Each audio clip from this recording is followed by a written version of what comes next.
அன்பு மக்களாகிய உங்கள் அனைவருக்கும் நல்வாழ்த்துக்களை உங்களுக்கு அன்போடு உரித்தாக்கிக் கொள்கின்றேன்.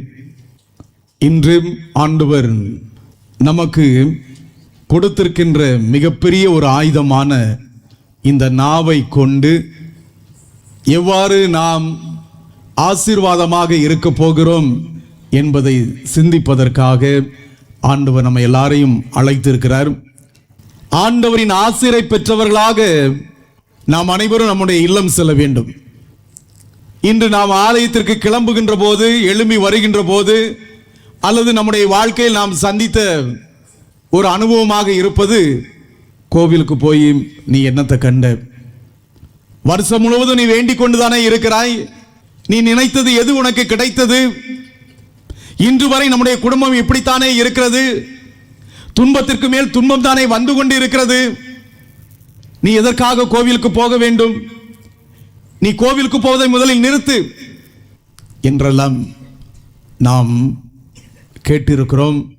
ஆலயத்தை விட்டு நாம் காலையில் பழி பூசையை ஒப்பு கொடுத்து விட்டு இல்லம் செல்கின்ற போது பலரும் வீட்டுக்கு வெளியே வந்து நம்மை பார்க்கின்ற போது ஏதோ ஒரு அதிசயத்தை பார்ப்பது போல, ஏளனம் செய்வது போல அவர்கள் நம்மை எல்லாரையும் பார்த்திருக்கிறார்கள்.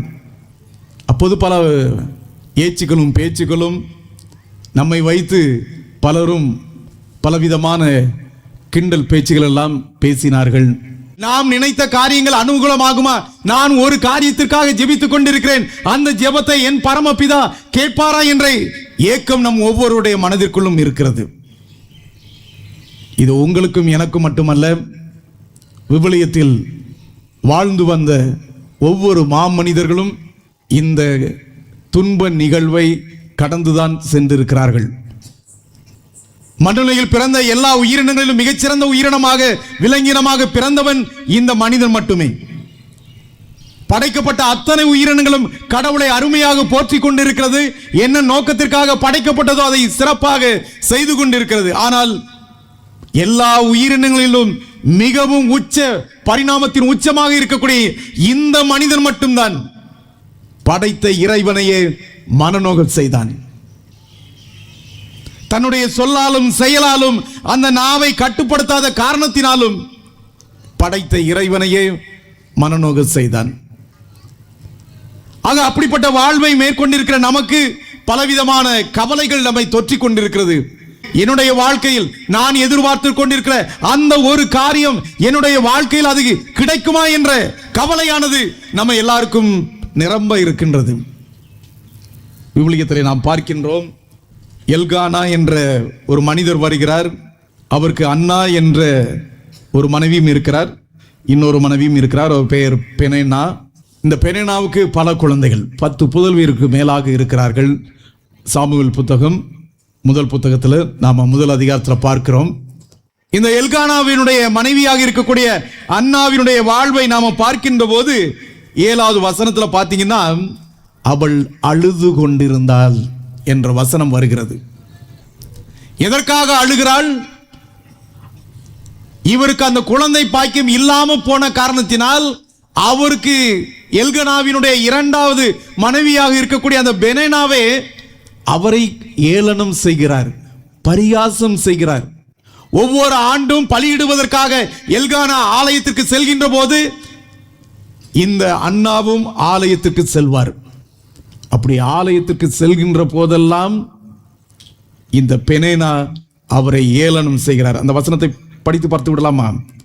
ஆண்டவர் அன்னாவை கருவுற இயலாதவராக மாற்றியிருந்ததனால் பலமுறை பெனேனா இயேசுவாள். ஆண்டவரின் ஆலயத்திற்கு போக வேண்டிய காலம் வரும்போதெல்லாம் ஆண்டுதோறும் அவ்வாறு செய்தார். நீங்க கோவிலுக்கு புறப்பட்டு வருகின்ற போதெல்லாம் வருஷந்தோறும் உங்களை பார்த்து கோவிலுக்கு போறதுனால என்ன கிடைச்சது? நம்மில் பலரும் கேட்டார்கள். அந்த கோவில் பக்கமே வராதவன் எவ்வளவு பெரிய ஆசீர்வாதத்தோடு இருக்கிறான், உனக்கு என்ன கிடைத்தது என்று வருஷந்தோறும் மாதந்தோறும் நாள்தோறும் கோவிலுக்கு போகிறாயே, உனக்கு என்ன கிடைத்தது என்று அவளை பரிகாசம் செய்தால், ஆகவே அந்நாள் அழுவாள். ஆகவே அன்னாள் அழுவாள். 10வது வசனத்தில் நம்ம பார்க்கிறோம், அன்னா துயரம் நிறைந்தவளாய் வெகுவாய் அழுது ஆண்டவரை நோக்கி மன்றாடுகிறாள். மிகவும் அழுது, முதலில் அழுகிறாள், இப்போது மிகவும் அழுகிறாள். ஒவ்வொரு ஆண்டும் இந்த ஏளன பேச்சு, இந்த ஆண்டாவது என் துன்பத்திற்கு முற்று வந்து விடாதா என்று எண்ணிக்கொண்டிருந்த அண்ணாவினுடைய வாழ்வில் ஒவ்வொரு ஆண்டும் இந்த ஏச்சும் பேச்சும். 10 புதல்வியரை அவர் பெற்றெடுத்திருக்கிறார் பெனேனா. அப்படி என்றால் பாருங்கள், எத்தனை ஆண்டுகள் இந்த வேதனையோடு அவர் இருந்திருப்பார். இப்போது அவர் ஆண்டவர் முன்னால அப்படியே அதிக நேரம் ஜெபிக்கிறார், அதிக நேரம் ஜெபிக்கிறார்.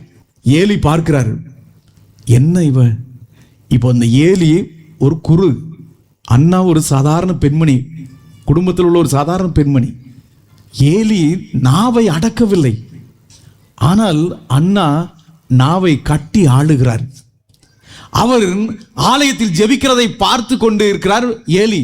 வெகு நேரமாய் அவர் ஜெபித்துக் கொண்டு இருக்கிறார். என் அன்பு மக்களே, இதிலிருந்து நாம் ஒரு பாடத்தை கற்றுக்கொள்ள வேண்டும். நான் கோவிலுக்கு வந்த, நான் அழுத என்பது கிடையாது. கடவுள் யாருடைய வாழ்க்கையில் அழுகையை கொண்டு வருகிறாரோ, அந்த அழுகையை மிகவும் அழுகையாக மாற்றுகிறாரோ, அவருடைய வாழ்வில் ஆண்டவர் ஒரு களிப்பின் மகிழ்ச்சியை, ஒரு சந்தோஷத்தை கொண்டு வர போகிறார். யாருக்கு ஆண்டவர் சந்தோஷத்தை கொண்டு வர நினைக்கிறாரோ, மிகப்பெரிய உன்னதமான ஆசீர்வாதத்தை கொண்டு வர நினைக்கிறாரோ, முதலில் அவர் தேர்ந்தெடுக்கிற சோதனை அழுகை. அந்த அழுகை மிகவும் மிகவும் பெரிய அழுகை, வெகுவான அழுகை. இப்படி சந்திக்கின்றவர்கள் அடுத்து அண்ணாவினுடைய வாழ்க்கையில பார்க்கிறோம், அதிக நேரம் ஆண்டவருடைய சன்னிதானத்தில் ஜெபிக்கிறார். ஆக நான் அழுகையை சந்திக்கிறேன், வெகுவாக அழுகிறேன். மூன்றாவது சோதனைக்குள்ள நம்ம வரமாட்டுக்கிறோம், பரிசோதனை. ஆண்டவருடைய திருமுன்னிலையில் நான் அதிக நேரம் ஜெபிக்கின்றேனா?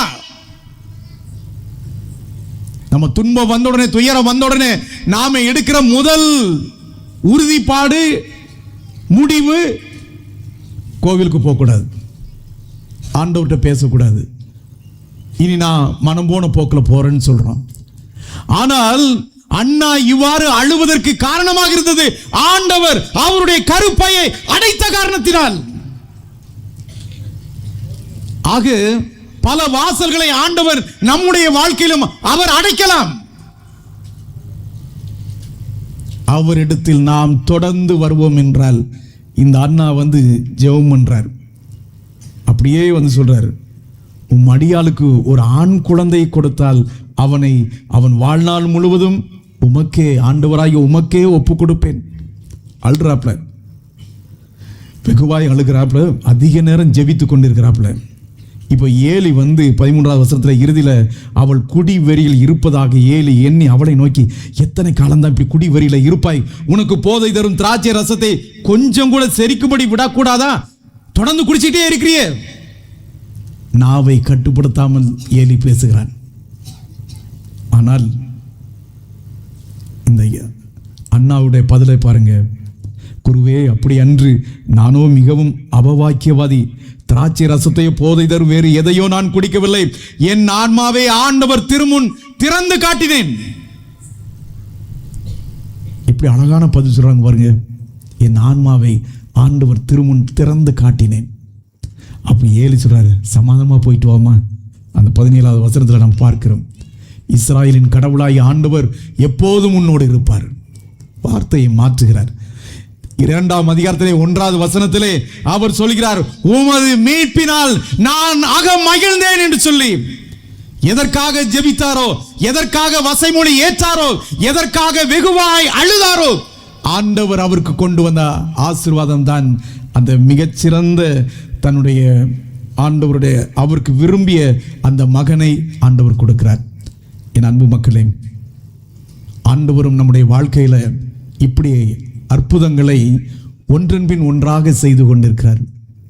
நம்முடைய புனித அந்தோனியாருடைய வாழ்விலும் அப்படித்தான் நாம் பார்க்கின்றோம். வெறும் 36 ஆண்டுகள், 1195ஆம் ஆண்டு ஆகஸ்ட் மாதம் 15ஆம் தேதி பிறக்கின்றார். 15 ஆண்டுகள் பெற்றோரோடு இருக்கிறார்.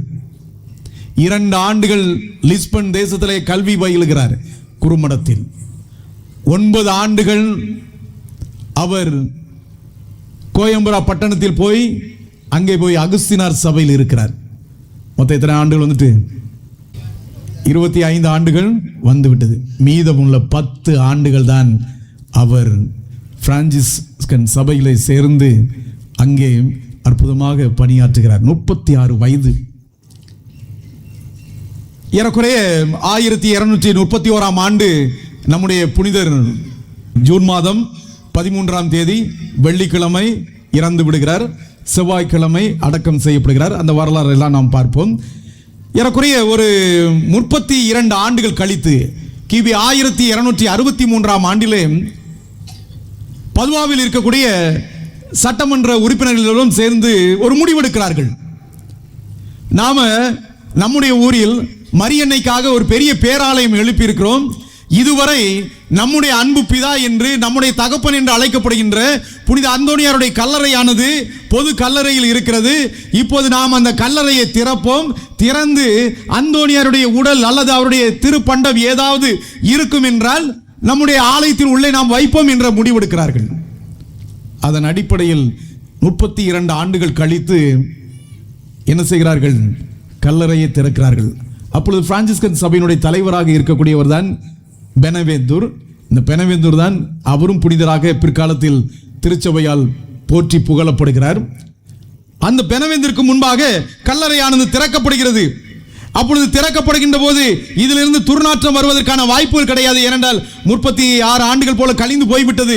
இனி அங்கே பார்க்கின்ற போது அந்த பெட்டி ஒருவேளை அரித்து போயிருக்குமோ என்றெல்லாம் நினைக்கிறார்கள். ஒருவேளை அவர் அணிந்திருந்த துறவியின் ஆடையாவது இருக்குமா? அவருடைய எலும்புகளில் ஏதாவது ஒன்று இருக்குமா? அவருடைய ஏதாவது ஒரு அற்புதம் கிடைக்குமா என்ற ஒரு ஏக்கத்தோடு பெனவேந்தூர் அங்கே நின்று கொண்டிருக்கிறார். அவருடைய கல்லறை திறக்கப்படுகிறது. கல்லறை திறக்கப்பட்ட போது அவருடைய சதையெல்லாம் அழிந்து விட்டது. எலும்பு கூடுகள் அவ்வாறு இருக்கிறது. ஆனால் அவருடைய நாவானது அப்படியே உயிர் உள்ளது போல துடித்துக் கொண்டிருக்கிறது. இரத்த ஓட்டம் ஓடிக்கொண்டிருக்கிறது. அந்த நாவு வறண்டு போகவில்லை. அந்த நாவு அழிந்து விடவில்லை. இன்னும் நான் ஏதாவது ஆண்டவருடைய வார்த்தையை போதிக்க வேண்டும் என்ற எண்ணத்தோடு அந்த நாவானது துடித்துக் கொண்டிருக்கிறது. உயிரோட்டம் உள்ளதாக, உயிரோடு உயிராக நம் புனிதருடைய நாவு இருக்கின்றது. அந்த நாவை எடுத்து அப்படியே நம்ம புனிதராக இருக்கக்கூடிய பெனவேந்தருடைய கையில் ஒப்படைக்கப்படுகிறது. அவர் அதை பார்க்கிறார். அப்படியே அவருடைய மெய் சிலிர்க்கிறது. அந்த நேரத்தில் அவர் சொல்கின்ற வார்த்தை, இந்த நாவுதான் உலகில் உயிரோடு இருக்கின்ற போது என் ஆண்டவரை 8 திசையெங்கும் பெருமையோடு பேசியது. அதே நாவை இப்போது என் ஆண்டவர் உலக மக்கள் எல்லோரும் பார்த்து அவரை போற்றும்படியாக, அவரை பாராட்டும்படியாக ஆண்டவர் ஏற்பாடு செய்திருக்கிற பெரிய புதுமை என்று பெனவேந்தர் அந்த நேரத்திலே அறிக்கையிடுகிறார். அந்த நாவை அப்படியே வாங்கி கொண்டு வந்து அந்த பேர் ஆலயத்துக்குள் எடுத்து சென்று அந்த பேழையில் வைத்து அந்த கூண்டுக்குள் இன்றும் வைத்திருக்கிறார்கள். எல்லா மக்களும் பார்க்கிறார்கள். அந்த நாவானது வாழ்க்கையில எப்படி ஆசீர்வாதமாக இருக்கிறது என்று பாருங்கள். அந்த நாவு சாபத்தை கொடுக்கவில்லை. சாபத்தை கொடுப்பதற்கான வாய்ப்புகள் பல வந்தது. ஆனால் அந்த நாவை கட்டி அடக்கி ஆண்டு அவர் ஆசீர்வாதமாக இருந்ததினால் ஆண்டவர் கொடுத்த மிகப்பெரிய ஆசீர்வாதமாக அந்த நாவை நம்முடைய ஆண்டவர் இன்றும் நாம் காணுவதற்கு அந்த பெரிய வாய்ப்பினை கொடுத்திருக்கிறார். ஏறக்குறைய நம்ம புனித அந்தோனியாருடைய வாழ்க்கையில இறுதி ஆண்டு வருகிறது. 36வது வயது. அந்த நேரத்தில் அவர் காம்போ சாண்டியா என்கிற இடத்துல வந்து இருக்கிறார். தன்னுடைய நண்பன் டீசோவை பார்க்கிறார். அப்பொழுது பார்க்கின்ற போது தன் நண்பனிடம் சொல்கிறான், இங்கே பார், உன்னிடம் வால்நட் மரம் இருக்கிறது. 4 மரத்துக்கு இடையே வந்து எனக்கு ஒரு குடிசை கட்டித்தான், நான் அதில் இருந்து கொள்கிறேன், நான் அங்கிருந்து ஜெபம் பண்ண போகிறேன் என்று சொல்கிறார். அவருடைய நண்பனான டீசோவும் அதை செய்து கொடுக்கிறார். அப்பொழுது அந்த மரத்தில் அவர் ஏறுவது உண்டு, அருமையாக தியானிப்பது உண்டு. ஒரு நாளைக்கு ஒரு நேரம் மட்டும்தான் உணவு, மதிய உணவுக்கு தான் வருவார். இவ்வாறு அவருடைய வாழ்வு சென்று கொண்டிருக்கின்ற போது இப்பொழுது ஜூன் மாதம் 13ஆம் தேதி 1231 அந்த நாள் வருகிறது. நண்பகல் 12 மணி அளவில் அங்கே மணியானது ஒலிக்கிறது. இனி ஜெபத்திற்கும் சாப்பாட்டுக்கும் வர வேண்டும். நம்முடைய பாதுகாவலர் அவர் அந்த மரத்திற்கு இடையே கட்டப்பட்டிருக்கிற அந்த குடிசையில் மேலே ஏறி செல்வதற்காக ஒரு ஏணி இருக்கிறது. அந்த ஏணியில் இறங்கி வருகிறார். ஆனால் அவருடைய கடுமையான தவம், அவருடைய வாழ்வியல் முறை அவரை பலவீனப்படுத்தியது. மூர்ச்சையாய் அப்படியே கீழே விழுந்து விடுகிறார். எல்லோரும் என்ன செய்வது என்று தெரியாமல் முழிக்கிறார்கள். இந்த நேரத்தில் நம்முடைய புனிதருக்கு சுய நினைவு வருகிறது. தான் விழித்தவுடன் அங்கே இருக்கக்கூடிய மக்களை பார்த்து அவர் சொல்கிறார், என்னை பதுவாவுக்கு கொண்டு செல்லுங்கள், அங்கேதான் நீங்கள் என்னை அடக்கம் செய்ய வேண்டும், அந்த மக்களை நான் ஆசீர்வதிக்க போகிறேன் என்று சொல்கிறார். இப்பொழுது உங்களுடைய உடம்பு கொஞ்சம் பலவீனமாக இருக்கிறது, அதற்காக மரணிக்கப் போகிறீர்கள் என்று ஏன் சொல்கிறீர்கள்? நன்றாக சாப்பிடுங்கள், ஓய்விடுங்கள், உடம்பு சரியாகிவிடும். இல்லை இல்லை இல்லை, எனக்கு உடம்பு சரியாகாது, நான் என்னுடைய வாழ்வின் முடிவுக்கு வந்துவிட்டேன், எனவே நான் செல்கிறேன் என்று சொல்லி அவங்க என்ன சொல்றாங்க, முடியாது என்று மறுக்கின்ற போது இவர் கேட்டுக்கொண்டதினால் ஒரு மாட்டு வண்டியை ஏற்பாடு பண்ணுங்க, நீங்க என்ன செய்யுங்க, அங்கிருந்து என்னை கூட்டு போங்க, நேராக வேகமாக நம்ம பதுவாவுக்கு போயிடலாம் அப்படின்னு சொல்கின்ற போது ஆர்செல்லா என்ற இடத்துக்கு வருகின்ற போது இவருடைய உடம்பு மிகவும் பலவீனப்பட்டு விடுகிறது. எனவே கிளாரம்மாள் மடத்துக்கு கொண்டு போய் சொல்றாங்க. மறுபடியும் ஆர்செல்லா மடத்தில் துறவு மடத்திலையும் அவர் இருக்கிறாரு. ஏறக்குறைய வாழ்வின் முடிவு நெருங்குகிறது. அப்போது அந்த நேரத்தில் நம்ம புனிதர் கேட்கிறார், ஒரு குருவானவரை அழைத்து கொண்டு வாருங்கள், நான் பாவசங்கித்தனம் செய்ய வேண்டும், நான் அவஸ்தை பூசுதலை பெற வேண்டும், நான் திவ்ய நற்கரணை வாங்க வேண்டும். என் அன்பு மக்களே, நம்முடைய புனிதர் நமக்கு வாழ்ந்து காட்டியிருக்கிறார். நம்முடைய வாழ்வின் முடிவு ஓரளவு நாம் கடித்து விடலாம்.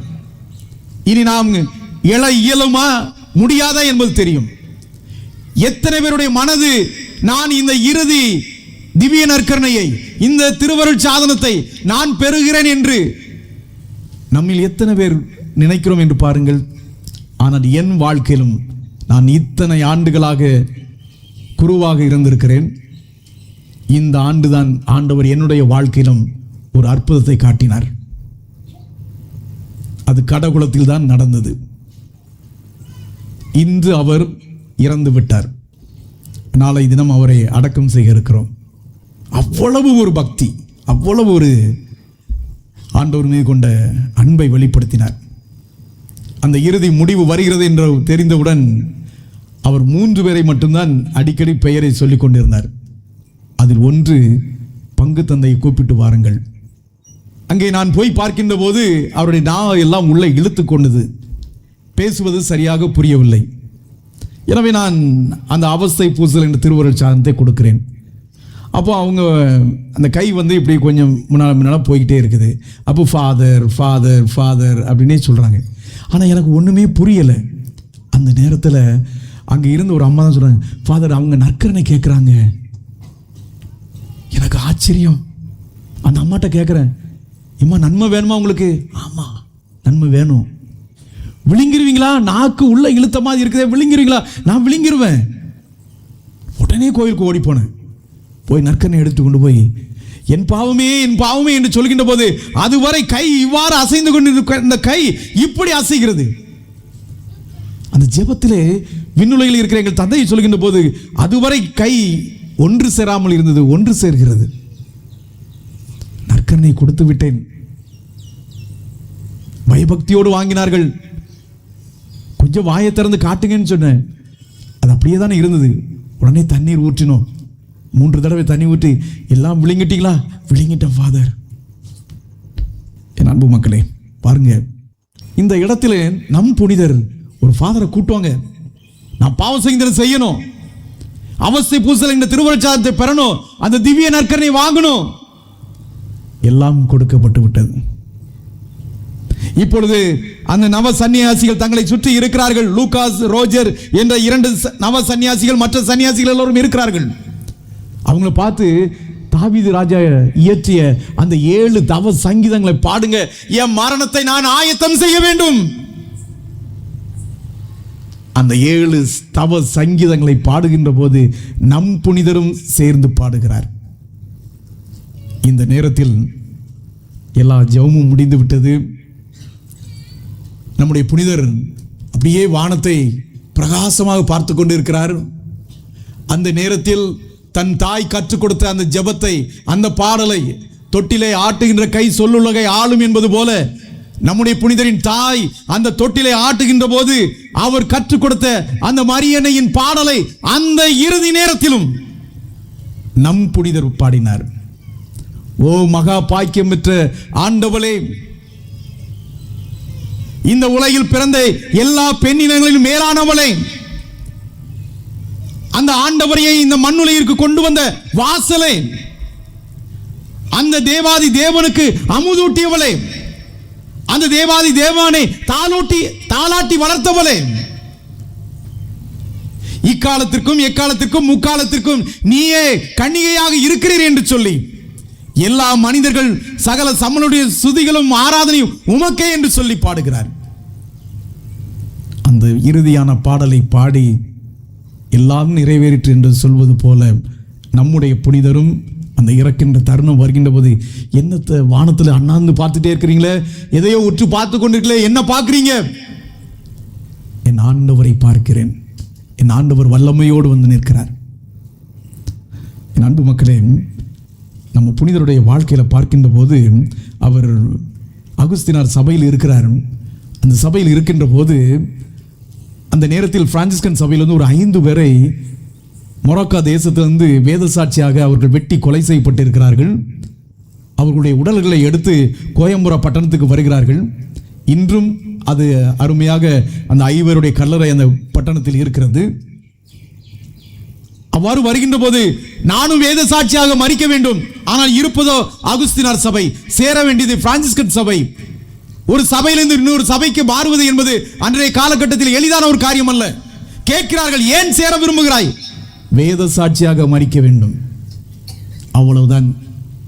மற்ற சன்னியாசிகள் எல்லாரும் அவரை கேலி செய்கிறார்கள், ஏளனம் செய்கிறார்கள், அவதூறாக பேசுகிறார். இந்த பார், நம்மளை போல ஒருத்தன் என்ன பந்தா பண்றான் பாரியா, இவனுக்கு வந்த வாழ்வை பாரு, இவன் வேத சாட்சியா மரிக்க போறானா? இங்கேயே ஒழுங்கா இருக்க முடியல, இவன் வேத சாட்சியா மரிக்க போகிறானா? ஆக இப்பொழுது சபையினுடைய எல்லா சட்ட திட்டங்களின்படி அவர் வேற ஒரு சபையில் சேரலாம் என்ற முடிவெடுத்து விட்டார்கள். இப்பொழுது உடுப்பு மாற்றப்படுகிறது. அந்த நேரத்திலும் வந்து தன்னோடு படித்த அந்த சக சன்னியாசிகள் வந்து சொல்கிறார்கள், இதெல்லாம் உனக்கு எதுக்குப்பா, இதெல்லாம் வேண்டாத வேலை, ஏன் பாச்சிர, நீ எல்லாம் ஒரு வேத சாட்சியா, கொஞ்சமாவது தகுதி வேண்டாமா என்று ஏளனம் செய்கிறார்கள். அப்போது நம் புனிதர் சொல்கிறார், ஒரு நாள் வரும், அப்போது நீ எனக்கு சான்று பகர்வாய் என்று சொல்கிறார். இதே நம்முடைய புனிதர் அந்த கோயம்புரா பட்டணத்தில் அந்த குறுமடத்தில் இருக்கின்ற போது பல நேரங்களில் பொறாமையினால் அவர் தண்டிக்கப்படுகிறார். ஒரு நாள் ஆலயத்திலே பலிப்பூசை நடைபெற்றுக் கொண்டிருக்கிறது. நடைபெற்றுக் கொண்டிருக்கின்ற போது எல்லோரும் இப்பொழுது நாம் பலிப்பூசையை மக்களை பார்த்து வைக்கிறோம். முந்தி அப்படி அல்ல, அது பீடத்தை பார்த்து மோட்சலோகத்தை பார்த்து நாம் எல்லோரும் மோட்சத்துக்கு தான் போக வேண்டும் என்பதற்காகத்தான் இந்த பீட பின்னால் இருக்கக்கூடிய புனிதமான பகுதி. அந்த மோட்சத்தில் யார் யார் இருக்கிறார்களோ அதெல்லாம் இருக்கும். அப்படித்தான் எல்லாரும் அதை பார்க்க வேண்டும். நீங்க வீட்டிலிருந்து வர்றீங்க, உங்க பயணம் வீட்டிலிருந்து மோட்சத்தை நோக்கி செல்கின்ற பயணமாகத்தான் இருக்க வேண்டும் என்பதற்காக நம்முடைய முந்தைய காலத்தில் பலிப்பூசையை ஒப்புக் கொடுக்கின்ற போது, எல்லா ஆராதனை வழிபாடுகளும் நடைபெறுகின்ற போது குருக்கள் எல்லாரும் என்ன செய்வார்கள்? பீடத்தை பார்த்து நின்று கொண்டிருப்பார்கள். அதன் பிறகு நீங்க எல்லாரும் மோட்சத்திலே போக வேண்டாம் விட்டுருவோம். அதனால இப்படி மாறி போச்சு. அப்போ நம்ம புனிதர் அப்படி இருந்து ஜெபம் பண்ணிட்டு இருக்கிறாரு. அப்போ பக்கத்தில் கடல் இருக்கு. அந்த கடல்ல கப்பல் போய்கிட்டு இருக்கு. அப்போது இது என் சரீரம், இது என் ரத்தம் அப்படிங்கிற வார்த்தை யாருக்கும் கேட்கல. ஆனா நம்ம புனிதர் கேட்குது. அதை கேட்கின்ற போது இது என் சரீரம் என்று சொன்ன உடனே நம்ம புனிதர் பீடத்தை பார்த்து இருந்தவர் அப்படியே திரும்பி பார்த்து முழந்தால் படிட்டு இருந்தவர் அப்படியே திரும்பி என் ஆண்டவரே என் தேவனே என்று கத்துகிறார். இது என் சரீரம் என்று சொல்கின்ற போதும் என் ஆண்டவரே என் தேவனே என்று சொல்கிறார். இது என் ரத்தம் என்று சொல்கின்ற போதும் என் ஆண்டவரே என் தேவனே என்று சொல்கிறார். இன்றைக்கு எழுந்தேற்றம் வருகின்ற போது எத்தனை பேர் மெய்யாகவே இந்த தெய்வம் இந்த பலிபீடத்தில் வருகிறார் என்று எத்தனை பேர் நீங்க நினைக்கிறீங்க? அப்படி நீங்கள் நினைப்பது உண்மை என்றால் நீங்க யாரும் அப்படி நினைக்கவே இல்லை இல்லையா? அதனால தான் ரொம்ப அமைதியா இருக்கிறீங்க. நினைக்கிறேன் என்று சொல்லுங்களா? எல்லாரும் கை தூக்குங்க பார்ப்போம். அப்படி இங்கே நம் குருவானவர் இது என் சரீரம் என்று சொல்கின்ற போது வீட்டில் அவ்வளவு வெறும் கதவை அடைச்சிக்கிட்டு ஏசி காத்து வெளியே போயிடக்கூடாது, வீட்டுக்குள்ள அடைச்சி படுத்து தூங்கிட்டு இருக்கீங்களே, போர்வையை எடுத்து தூக்கி வராம வெளியே வராம இருக்கிறீங்களே, அப்பொழுது எங்கே போய் வந்தது உங்களுடைய விசுவாசம்? என் ஆண்டவரை என் தேவனை என்று பிரிதொரு சமயத்துக்காரன் வந்து சொல்ல போகிறான். உங்களுக்காக அவர் இங்கே பலியாகுகிறார். இரத்தம் இல்லாத பலியை நாம ஒப்பு கொடுத்து கொண்டிருக்கிறோம். எத்தனை பேர் இந்த ஆலயத்திற்கு அந்த அண்ணாவை போல அழுகையை மிகவும் அழுகையாக மாற்றி, நான் ஆனந்தத்தை கண்டுகொண்டேன், அக்களிப்பின் தைலத்தை பார்த்து விட்டேன், மகிழ்ச்சியின் சந்தோஷத்தை கண்டுகொண்டேன் என்று அந்த அண்ணா சொன்னது போல நாம் என்றைக்கு சொல்ல போகிறோம்?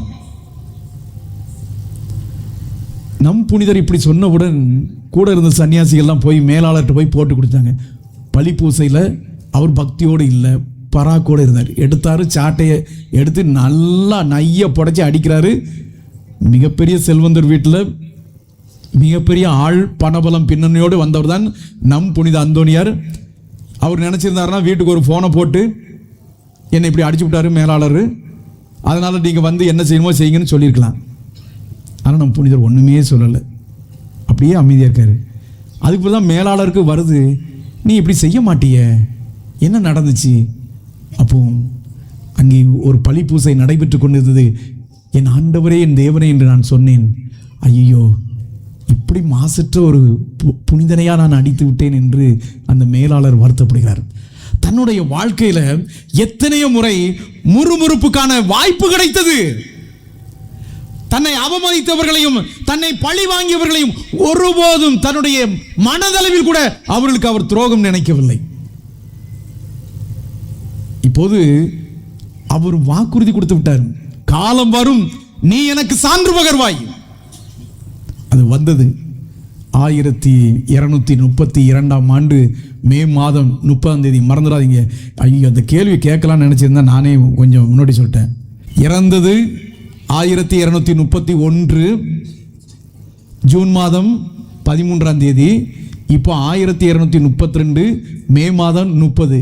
நம்ம மரியனை தாயினுடைய மாதா வணக்கம் இருக்கலாம், மே மாதம் வணக்கம் இருக்குல்ல, அதில் முந்தின நாள் 31க்கு முந்தின நாள் ஞாபகத்தில் வச்சுக்கோங்க. அதுதான் உங்கள் புனிதருக்கு புனிதர் பட்டம் கொடுத்த நாள். அதை நீங்கள் நம்ம வாழ்க்கையில் மறக்கக்கூடாது, ரைட்டா? இப்போ இவருக்கு இந்த புனிதர் பட்டம் கொடுப்பதற்கு முன்னால் 1 மாதம் 2 மாதத்துலேயே இந்த புனிதர் எனக்கு அப்படி செஞ்சார், இவர் எங்களுக்கு அப்படி செஞ்சார், அவர் சாகின்ற போதும் எங்களுக்கு அற்புதம் செய்தார், செத்த பிறகும் அற்புதம் செய்தார் என்று பலரும் சொல்றாங்க. இப்போ 9ஆம் கிரகோரியார், அவர் தான் திருத்தந்தை, அவரும் இவரை பற்றி நல்லா தெரியும், அதனால ஓகே தான் அப்படி சொல்றாரு, கொடுத்துருவோம். ஆனால் ஒரு கருதினால் மட்டும் இல்லை, எதுக்கு அவசரப்படுறீங்க, இன்னும் கொஞ்சம் பொறுமையா இருப்போமே, நம்ம அவ்வளவு சீக்கிரமா அறிவிக்கணும் அவசியம் இல்லையே, 1 வருஷம் கூட ஆகல, அதுக்குன்னே புனிதர் பட்டமா என்று அவர் மறுக்கிறார். ஆனால் அவருக்கு காட்சியிலே நம் புனிதருடைய அந்த பெட்டி, அவருடைய உடல், இவையெல்லாம் காட்சியில் வருகின்ற போது அடுத்த நாளை திருத்தந்தை போய் அவருக்கு புனிதர் பட்டம் கொடுக்கலான்னு சொல்லியாச்சு. ஆக இப்பொழுது புனிதர் பட்டம் அங்கே கொடுக்க போகிறது. 9ஆம் கிரகோரியார் திருத்தந்தை தன்னுடைய பரிவாரங்களோடு மிகவும் மரியாதையோடு தன்னுடைய அன்பு பிள்ளையான புனித அந்தோனியாருக்கு புனிதர்களின் கூட்டத்தில் அவரையும் ஒரு புனிதராக அறிவிப்பதற்காக அங்கே அவர் பிரகாசமாக வந்து கொண்டிருக்கிறார். இந்த ஆனந்தத்தை கண்டுகளிப்பதற்காக யாருக்கும் கிடைக்காத ஒரு வாய்ப்பு, ஒரு பேரு யாருக்கு கிடைத்தது? அவருடைய பெற்றோருக்கு கிடைத்தது. யாருக்கு கிடைக்கும்? தாயும் தந்தையும் தன் மகன் புனிதர் என்று அறிக்கை இடுவதை தன்னுடைய கண்களால் காதால் கேட்பதற்கு இறைவன் அவ்வளவு பெரிய பாக்கியத்தை கொடுத்தார். அந்த கூட்டம் அப்படியே எங்கள் பிதா அந்தோனியார், எங்கள் தகப்பன் அந்தோனியார் என்று ஆர்ப்பரித்துக் கொண்டிருக்கிறது. அந்த கூட்டத்தில் இவர்கள் 2 பேரும் ஆண்டவரே உமக்கு நன்றி, ஆண்டவரே நன்றி என்று சொல்லி ஆண்டவரை போற்றிக் கொண்டிருக்கிறார்கள். அவருடைய உடம்பெல்லாம் சிலிர்த்துக் கொண்டிருக்கிறது. தன்னுடைய மகனுக்கு இவ்வளவு பெரிய பேரா, இவ்வளவு பெரிய புதுமைகளா என்றெல்லாம் கேட்கிறார்கள். அங்கே 151 புதுமைகள் அந்த இடத்தில் வாசிக்கப்படுகிறது. இப்போது கூட்டத்திலிருந்து ஒரு நபர் அப்படியே எல்லாரும் விலக்கி கொண்டு நாம் மேடைக்கு போகணும் சொல்லிட்டு போறாரு. எல்லாரும் யார் என்று பார்க்கிறார்கள். அந்த மேடைக்கு போகின்ற போது திருத்தந்தையும் பார்க்கிறார். ஒரு துறவி அந்த எல்லா மக்களையும் நகர்த்தி கொண்டு வருகிறார். நான் மேடையில் ஏற வேண்டும், நான் ஒரு சாட்சி சொல்ல வேண்டும் என்று சொல்கிறார். என் அன்பு மக்களே, திருத்தந்தை அதற்கு அனுமதி கொடுக்கிறார். அப்போது இந்த துறவி எழுந்து நிற்கிறார். போய் சொல்லுகிறார், எல்லாரும் என்னை மன்னித்து விடுங்கள், புனித அந்தோனியாரே என்னை மன்னித்து விடுங்கள். இவர் ஏன் இப்படி சொல்கிறார் என்று எல்லாரும் பார்க்கிறார்கள். அப்போது நம்ம இந்த துறவி சொல்கிறார், புனித அந்தோனியார் உயிரோடு இருக்கின்ற போது நான் ஒரு அகஸ்தினார் சபையை சார்ந்தவன், என் சபையிலிருந்து அவர் பிரான்சிஸ்கன் சபைக்கு போகிறார், வேத சாட்சியாக மரிக்கிறேன் என்று சொன்னவுடன் நான் அவரை அவமானப்படுத்தினேன், ஏளனமான வார்த்தைகளால் அவரை வசைபாடினேன். அப்பொழுது அவர் சிரித்த முகத்தோடு, ஒரு காலம் வரும் நீ எனக்கு சான்று பகர்வாய், நான் அவரை அவமானப்படுத்தினேன், அவரை வசைபாடினேன், எள்ளி நகையாடினேன், ஆனால் அவர் எனக்கு தந்த பரிசு ஒரு புன்முறுவல், நான் செய்த பாவத்திற்காக நான் மனம் வருந்துகிறேன் என்று சொல்லி அந்த கூட்டத்தில் அவர்கள் எல்லாரும் கேட்கும்படியாக சொல்லுகிறார். இதை அவருடைய பெற்றோர்கள் பார்க்கிறார்கள். தன் பிள்ளை இவ்வளவு துன்பத்தை அனுபவித்தானா? இருந்தாலும் இந்த நேரத்தில் அவரை புனிதர் என்ற பட்டியலில் சேர்க்கிறார்கள். ஆம் பிரியமானவர்களே, நம்முடைய புனிதர் இறந்து 32 ஆண்டுகள் கழித்து அவருடைய கல்லறையை திறந்து பார்த்தபோது நாவு அழியாமல் இருந்தது. அந்த நாவை அவர் எல்லாருக்கும் ஆசீர்வாதமாக ஒன்றாக திரட்டினார். அவர் சாபமாக பயன்படுத்தவில்லை. நீங்கள் பிறந்து இத்தனை ஆண்டுகள் ஆகியிருக்கிறதே, எத்தனை பேரை உங்கள் நாவை கொண்டு நீங்கள் ஆசீர்வதித்திருக்கிறீர்கள்? உங்களுடைய நாவு எத்தனை பேரை ஆண்டவருடைய அருளால் உங்களை நான் வாழ்த்துகிறேன், ஆசீர்வதிக்கிறேன் என்று சொல்லி எத்தனை பேருக்கு நீங்க ஆசீர்வாதத்தை கொடுத்திருக்கிறீங்க? உடம்புல சிறியது அந்த நாவு தான், ஆனால் அக்கிரமத்தின் உருவே அதுதான். என்னமா பேசுறோம் இல்லையா? என் அன்பு மக்களை, நாம் பேசுகிற ஒவ்வொரு வார்த்தைக்கு நாம பதில் கொடுத்தாக வேண்டும். அந்த பதில் எங்க போய் கொடுக்க போகிறோம்? பொது தீர்வை நடக்கும். அந்த பொது தீர்வை நடக்கின்ற போது மண்ணுலகில் பிறந்த எல்லா மனிதர்களும் ஆண்டவர் முன்னால் கூட்டி வரப்படுவார்கள். அப்போது நாம எல்லாரும் இருப்போம். அந்த நேரத்தில் நாம் செய்த பாவங்கள் எல்லாவற்றையும் ஆண்டவர் எல்லாருக்கும் முன்னாலும் சொல்வார். எதுவும் மறைந்து போய்விடும் என்று நினைத்து விடாதீர்கள். எல்லாம் கடந்து போகும், ஆனால் எதுவும் மறந்து போகாது. நீங்க நினைக்கலாம், இன்றைக்கு நான் இதை சொல்லுவேன், நாளைக்கு அதை சொல்லுவேன், எல்லாம் மறைஞ்சு போயிடும் நினைக்கலாம். அது மனிதனுடைய பார்வையில். ஆனால் இறைவனுடைய பார்வையில் எல்லாம் மறந்து போகும் என்று நீ நினைக்காதே. எதையும் மறக்க மாட்டோம். எல்லாம் உன்னுடைய வாழ்க்கையில் கடந்து போகலாம், ஆனால் எதுவும் மறந்து போகாது. ஆண்டவருடைய பேரேட்டில் அவை எல்லாம் குறித்து வைக்கப்பட்டிருக்கிறது. எனவே நான் இன்றிலிருந்து என்னுடைய நாவை நான் ஆசீர்வதிக்கின்ற ஒன்றாகத்தான் பயன்படுத்துவேன். ஒரு முயற்சி செய்து பார்ப்போமே. ஒரு நாளைக்கு நாம் ஒரு 15 நிமிஷம் மௌனமாக இருப்போம். ஒரு நாளைக்கு ஒரு 15 நிமிஷம் நீங்க யார்கிட்டையும் பேசக்கூடாது, எதையும் மனசில் நினைக்காது, அமைதியாக இருக்கணும். அப்படி தியானம் பண்ணணும். உங்கள் நாவை அந்த 32 பல்லுக்குள்ள அடக்கி வச்சுக்கிடணும். பேசணுண்டு வரும், அப்போதான் பல காரியங்கள் மனசில் வரும். கொஞ்ச நாள் அது ஒரு தடுமாற்றம் இருக்கும். ஆனால் முயற்சி செய்தால் புனித அந்தோனியாருக்கு எப்படி சாத்தியமானதோ நமக்கும் சாத்தியமாகும். அடுத்து, நீங்க ஒவ்வொரு நாளும் ஒரு நபரையாவது நீங்கள் ஆசீர்வதிக்க வேண்டும். அப்ப நாம செய்ய வேண்டிய பயிற்சி என்னது? ஒரு நாளைக்கு முதல்ல 15 நிமிடம் மௌனமாக இருக்கணும். அதுக்காக நாங்கள் பூசைக்கு வந்திருக்கோம் ஃபாதர், 30 நிமிஷம் 40 நிமிஷம் பூசை நடக்க நாங்கள் மௌனமாக தான் இருக்கோம் ஃபாதர்லாம் சொல்லக்கூடாது. அது தியானம், அது ரெண்டாவது. நீங்கள் அதை தவிர்த்து, கோவிலில் உள்ள நேரத்தெல்லாம் தவிர்த்து நீங்களாகவே மனம் விரும்பி எத்தனை நிமிடம் மௌனமாக இருக்கணும்? 15 நிமிஷம். அடுத்து ரெண்டாவது நாம் செய்ய வேண்டிய பயிற்சி என்னது? ஒரு நபரையாவது ஒவ்வொரு நாளும் நீங்கள் ஆசீர்வதிக்கணும். அப்படின்னா ஒரு வருஷத்துக்கு 365 நபரை நீங்கள் வாயார அவங்கள ஆசீர்வதிச்சிடலாம். ஸோ ரெண்டாவது நாம் செய்யணும். மூணாவது, நீங்கள் பேசுகிறதுக்கு முன்னால் எதையும் திங்க் பண்ணி பேசுங்க, சிந்திச்சு பேசுங்க. இப்போ திங்குங்கிற வார்த்தையை நமக்கு ஆங்கிலத்தில் சொல்கிறாங்க. அந்த வார்த்தையை எப்படி அவங்க அதை எப்படி காயின் பண்ணாங்க, எப்படி அதை உருவாக்குனாங்க தெரியுமா? அந்த டி வந்து அவங்க அதுக்கும் ஒரு இது வச்சிருக்கிறாங்க. அடுத்து THINK. அப்போ அந்த இதுக்கு வந்துக்கிட்டு இப்போ கே அந்த வார்த்தை வந்து இஸ் இட் கைண்ட். நீங்கள் பேசுகிற இந்த வார்த்தை ஒன்று பேசுகிறீங்களா, அது அன்பானதாக இருக்குதா? அடுத்து என் இஸ் இட் நெசசரி. நீங்கள் பேச போகிறீங்க, பதில் பேச போகிறீங்க, அது பேச போகிறது தேவையா? அடுத்த வார்த்தை என்ன வார்த்தை வருது? நம்ம ரிவர்ஸில் வரோம். எது? Is it inspiring. நாம் பேசுகிற வார்த்தை அப்படி இதயத்திலிருந்து வந்து கேட்குறவங்க எல்லாருக்கும் ஒரு புதிய ஆற்றல், புதிய தெம்பை கொடுக்குதா நாம் பேசுகிற வார்த்தை? அடுத்து அப்போ இஸ் இட் ஹெல்ப்ஃபுல். இது அவனுக்கு உதவியாக இருக்கக்கூடியதா? அடுத்து இஸ் இட் ட்ரூ. இது உண்மையா? ஒருத்தன் பேசுகிறான், அதை பேசுகிறத கேட்டுட்டு நாம் பதில் மொழி கொடுக்க போகிறோம், அல்லது எவனோ ஒருத்தன் வந்து சொல்கிறத நம்ம கேட்குறோம், கேட்டுட்டு நம்ம உடனே நம்முடைய கோபத்தை எல்லாம் கொப்பளிக்க கூடாது. முதல்ல நாம் என்ன நினைக்கணும்? Is it true. இது உண்மையா? அவன் பேசியது உண்மையா? அது உண்மைதானா?